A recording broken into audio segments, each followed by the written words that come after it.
So I'm here today with Lilah. She's a thoroughbred, and we are going to be working on circles and maintaining gait and direction while circling, and also at the same time trying to get connection, relaxation, and responsiveness. So we're going to see where we're at today. I haven't done much with her yet. I've just done a little bit of yielding and trying to get her brain kind of thinking and focused on me a little bit, but I've only been out here with her a few minutes. So we're going to see what we get today. So what I'm going to do is, it's not enough to just use my tools. I need to use my body energy, and I need to have positive thoughts, good energy, and help her to respond to me and not just my tools. So I'm going to ask her to go ahead and go to the right by breathing in, getting a little bit of excited energy in me, pointing to the right before I pick up my stick. She was trying there, so I did not pick up my stick. Whoops. She broke gait, so I'm going to lift my stick and swing it towards her thigh. I'm not going to resend her again because I already sent her. I'm just going to remind her of her responsibility, which is to maintain gait and maintain direction. And then I'm going to stay still. I can follow her. I'm going to stay in one position.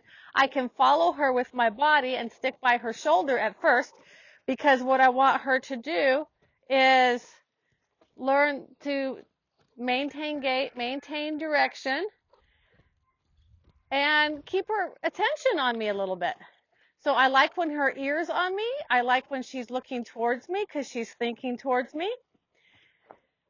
And she's used to me traveling with her like this, my body traveling with her, but she's not so used to me standing still. So I'm going to see what happens when I stand still and see if she can still maintain gait.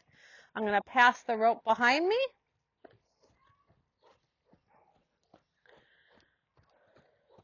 And see if she can just maintain gait and direction. Good girl.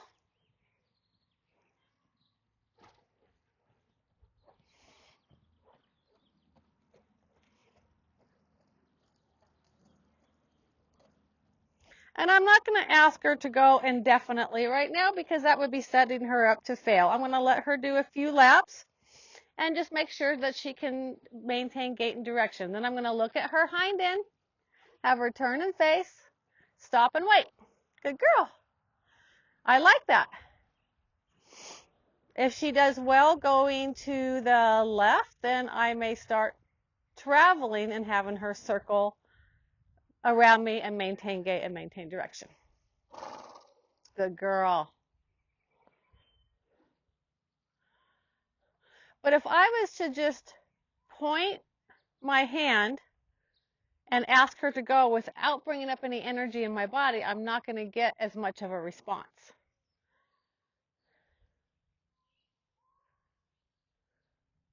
Or potentially not. She's kind of used to me bringing up my energy. Right now she's blinking a lot, so I know that she's thinking a lot. So I'm going to give her a minute to just process what we just did. So she's kind of getting a little bit of a sleepy look.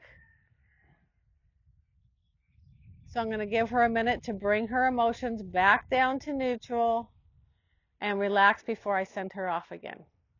And hopefully she'll lick her lips and she may shake her head a little bit. We'll see. We'll see what happens. And I make sure my body's turned off of her right now. I'm not projecting any energy towards her, and I'm not facing her, which could feel like pressure to her.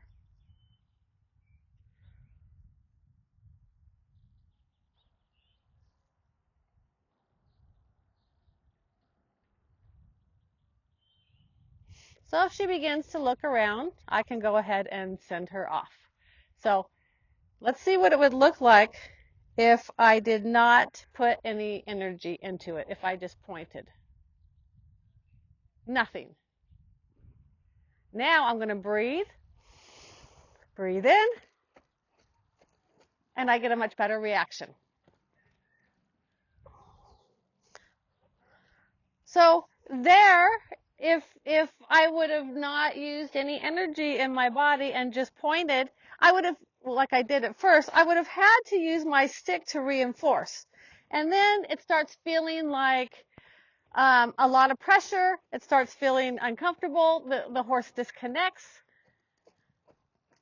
And what I want her to do is to tune into me, just like she would the herd. You know, if one of the horses in a herd gets excited or emotional, it runs through the herd almost immediately. So I want her to feel what's going on in my body, which means I have to stay positive and I have to reward. So she just broke gait there. So instead of sending her, I'm going to come up behind her and swing my stick and string. Now it didn't touch her, but because she got out of the way. If she didn't get out of the way, it would have touched her. Now I'm going to leave her alone again.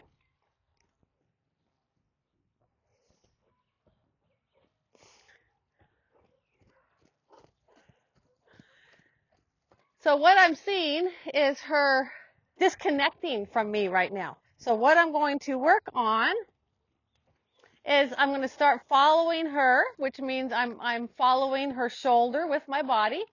And if her ear goes off of me, like right there, I'm going to kind of come up behind her a little bit. I just kind of took a couple steps kind of quick towards her, the area a few feet behind her and say, hey, you need to pay attention to me. Yeah. Don't disconnect from me. So she's looking at something ahead. Good girl. Now she lowered her head. She began to relax. She's thinking that, well, see, it's off and on.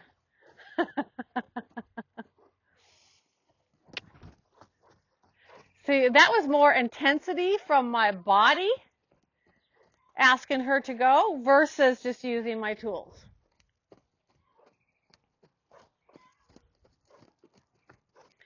So now I'm going to start to travel a little bit and see how she does. See if she can maintain gait and direction while I travel. So I'm heading in this direction right now until I run out of space.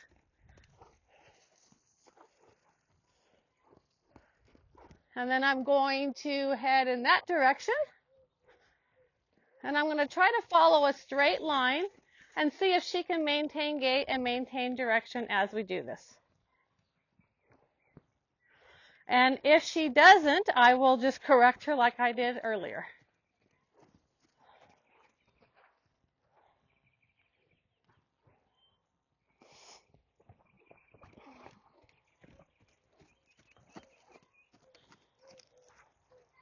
Now I'm going to turn and go in that direction.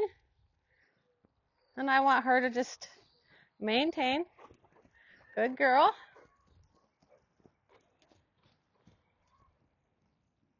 I'm going to see if she'll go over the jump as we're going this way because there's obstacles in the way. Oh, kind of missed it. That's okay. I'm going to back up a little bit. That was my fault.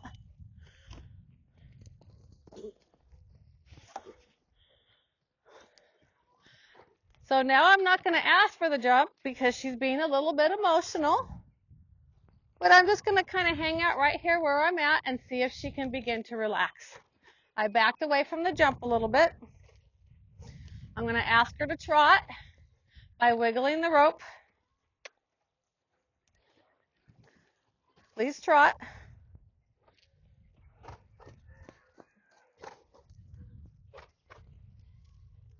So I lost rhythm and relaxation and connection. So I'm just going to wait here. I'm going to shorten the rope a little bit so that the circle is smaller. Smaller circles help to relax.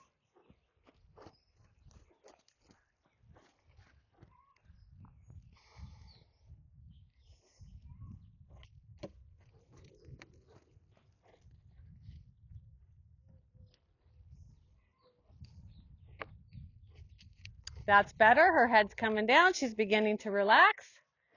I'm going to ask her to keep going, but I'm going to give her more rope now. So in this way, I'm taking care of her needs as we're going. I gave up doing the jump at that a minute ago because she lost connection and relaxation and responsiveness. So I wanted to get it back, and now that she's more relaxed, her head's lower, she's got more rhythm in her gait, I'm going to see if she can do the jump now. Good girl. But please keep going. Thank you. Now we're going to go past the jump. I'm going to go back on the line that I had here. And I don't want her to worry.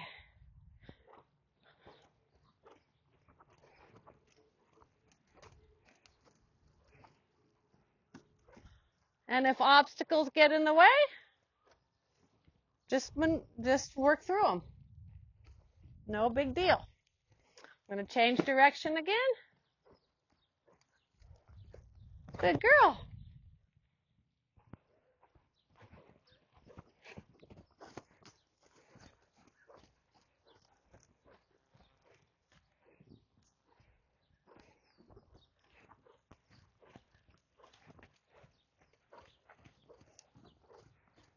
Now I'm going to give her a little bit of a break. She did a good job. I'm going to ask her to back up a little bit. Back. Good girl. Good girl. I'm going to give her a minute. Nice sneeze, nice lick. Very good.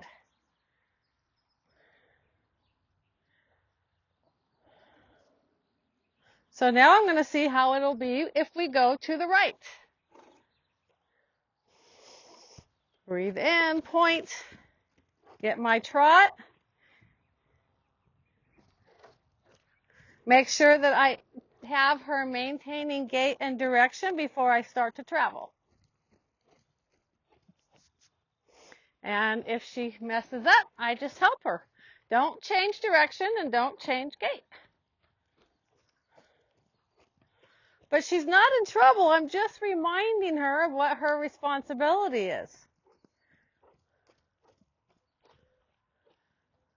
Now, I can let the rope go over my head like that because I have very loose fingers here. So if she did begin to bolt, I'm not going to grab this and dislocate my shoulder. I'll just let it go. But I also feel that she's relaxed enough that I can do that. Otherwise, I'm going to pass it between my hands. So she's doing good. I'm going to start to travel now. She's relaxed. Her head's low. She's got rhythm. She's got some relaxation. I'm not going to go too fast because if I walk too fast, I'm going to lose relaxation with her because we haven't done this a lot yet. We've done this where I've followed her body, which means I've pivoted and turned with her, but we haven't done it where I'm just going straight and she needs to maintain the trot and direction.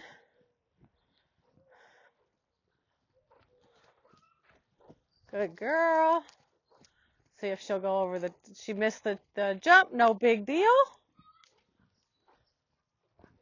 I'm just going to get in a position where it's easier for her to do it and not miss it. Good girl. Now that got her a little bit up. I'm going to have her pass the jump.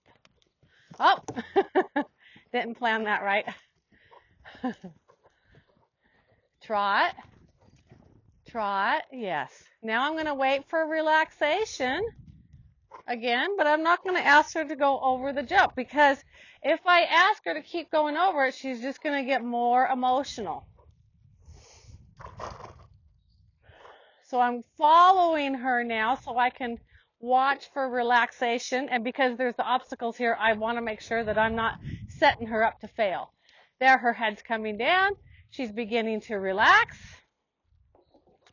So now I will begin to travel again.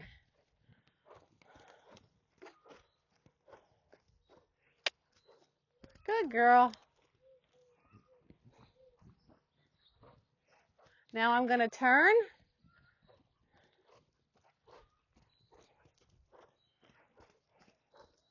So I'm going to keep on following my straight line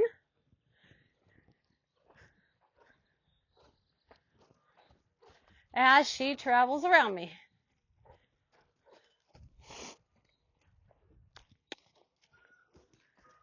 So I'm just there to remind her when she needs it. She's not in trouble.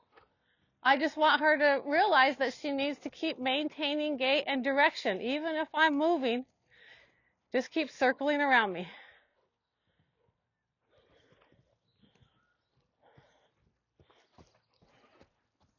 It's very important that I don't get emotional when she makes a mistake. I just help her.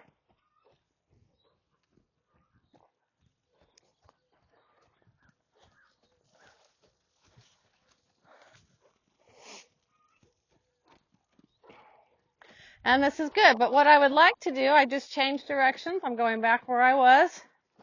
Is I would like to go back over to the jump and see if she can jump to the right without getting emotional. So I stopped because I'm going to be changing direction towards the barrels.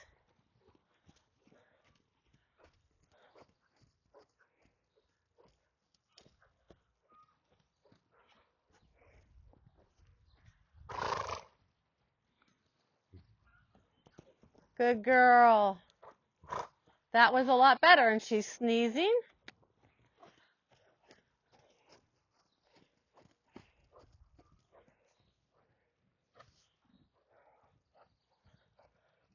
So I have a lot more rhythm, relaxation, connection. She's moving, she's yielding her shoulder from me right there. That was really nice. So what I did is when she comes out in front of me over here, I just kind of walk towards the shoulder, and that pushes the shoulder away. And that helps me to travel in a different type of way. And now I'm just going to look at the hind end, turn and face. Good job. So I thought she did a very good job on that.